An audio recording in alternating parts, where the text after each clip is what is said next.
Sir, ಏನಂತಂದ್ರೆ ಈ ಒಂದು ಕೋರ್ಟ್ ಅಲ್ಲಿ ಹೋರಾಟ ಮಾಡ್ತಾ ಇದ್ದೀರಾ, ಇದರಿಂದ ನಿಮಗೆ ರಾಜಕೀಯ ಕುಮ್ಮಕ್ಕ ಏನಾರ ಇದೆಯಾ? ಅಂದ್ರೆ ಸಿದ್ದರಾಮಯ್ಯ ಸರ್ಕಾರವನ್ನು ಅಸ್ಥಿರಗೊಳಿಸಬೇಕು ಅನ್ನುವಂಥ ದೃಷ್ಟಿಯಿಂದ ಈ ಒಂದು ಹೋರಾಟ ಮಾಡ್ತಾ ಇದ್ದೀರಾ?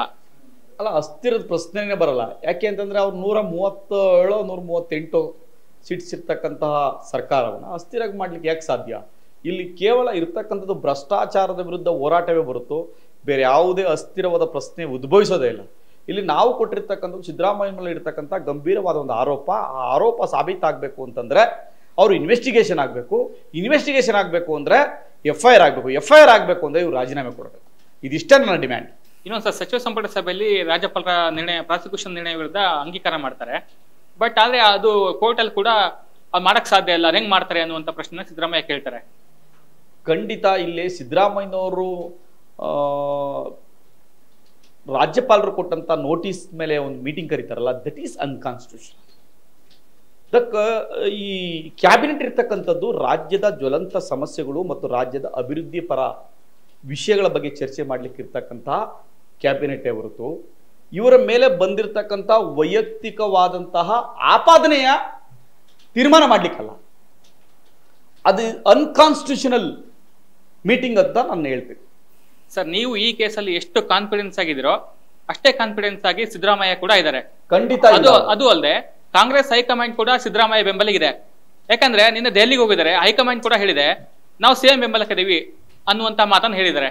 ಸರ್, ಅಂದ್ರೆ ಭ್ರಷ್ಟಾಚಾರವನ್ನ ಅವರು ಬೆಂಬಲ ಮಾಡ್ತಾರ ಹೈಕಮಾಂಡ್? ಅವ್ರ ಹೈಕಮಾಂಡು ಅವ್ರ ಪರವಾಗಿ ಇರಬೇಕು, ನನ್ನ ಪರವಾಗಿ ಇರ್ಲಿಕ್ಕೆ ಸಾಧ್ಯ ಇಲ್ಲ.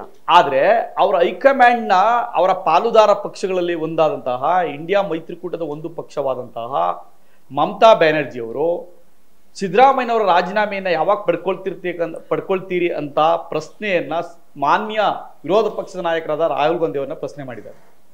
ಅದಕ್ಕೇನು ಹೇಳ್ತಾರೆ ಕಾಂಗ್ರೆಸ್ ಹೈಕಮಾಂಡು? ಅಂದ್ರೆ ಇದರ ತೀವ್ರತೆ ಅರ್ಥ ಇದೆಯಲ್ಲ, ಇಂಡಿಯಾ ಮೈತ್ರಿಕೂಟಕ್ಕೆ ತೀವ್ರತೆ ಅರ್ಥ ಇದೆಯಲ್ಲ.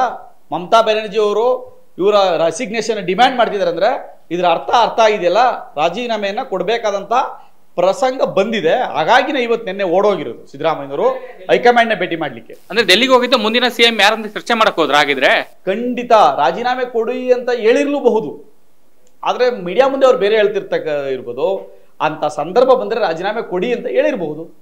ಸಿದ್ದರಾಮಯ್ಯ ಒಂದ್ ಕಡೆ ಹೇಳ್ತಾರೆ, ಸರ್ ನಾನು ಅಧಿಕಾರಗಿಲ್ದಾಗೆ ನನಗೆ ಸೈಟ್ ಕೊಟ್ಟಿರುವಂತದ್ದು, ಬಿಜೆಪಿ ಸರ್ಕಾರ ಆಗ ಅಧಿಕಾರ ಇತ್ತು, ಅವ್ರು ನೋಡ್ದೇನೆ ಸೈಟ್ ಕೊಟ್ರ ಅಂತ ಅವ್ರು ಕೇಳ್ತವ್ರೆ. ನೋಡಿ, ಅಲ್ಲೇ ಅವ್ರು ಮಿಸ್ಲೀಡ್ ಮಾಡ್ತಿರ್ತಕ್ಕಂಥದ್ದು. 50-50 ಅನುಪಾತ ಮಾಡಿದ್ದೇ ಅವರು.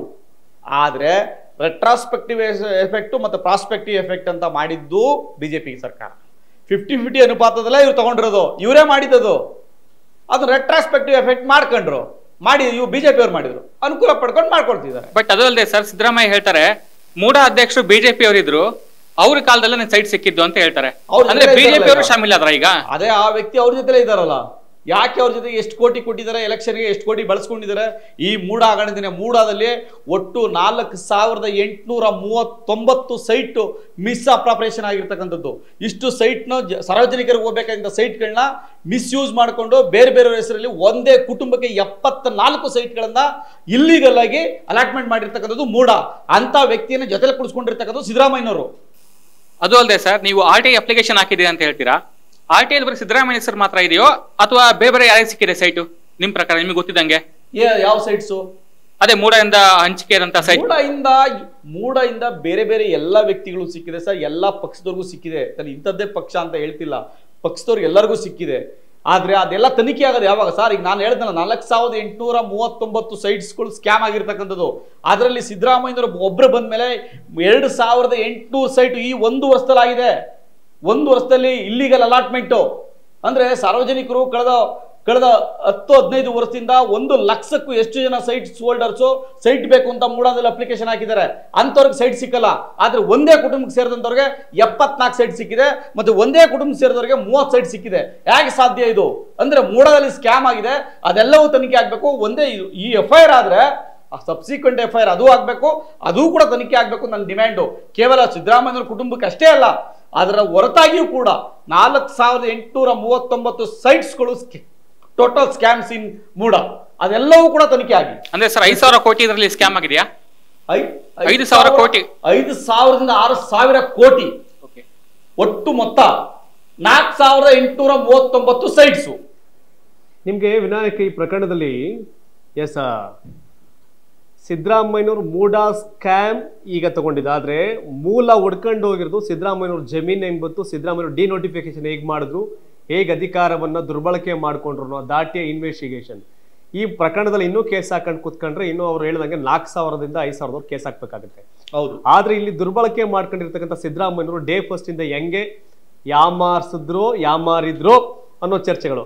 ಯಾಮಾರಿದ್ದೀವಿ ಅನ್ನೋದು ಅವ್ರ ಕತೆ, ಯಾಮಾರಿಸಿದ್ದಾರೆ ಅನ್ನೋದು ಪ್ರದೀಪ್ ಕವರ್ ಹೇಳ್ತಿರೋದು. ಅಂಡ್ ಜೋಯಲ್ ಕೂಡ ಬೆಂಗಳೂರು ಟು ಮೈಸೂರು ಪಾದಯಾತ್ರೆ ಕವರೇಜ್ ಅಲ್ಲಿ ಇದ್ದು ನಮ್ಮ ಜೋಯಲ್ ಎಸ್ ಕಮ ನಿಮ್ ಪ್ರಶ್ನೆಗಳು.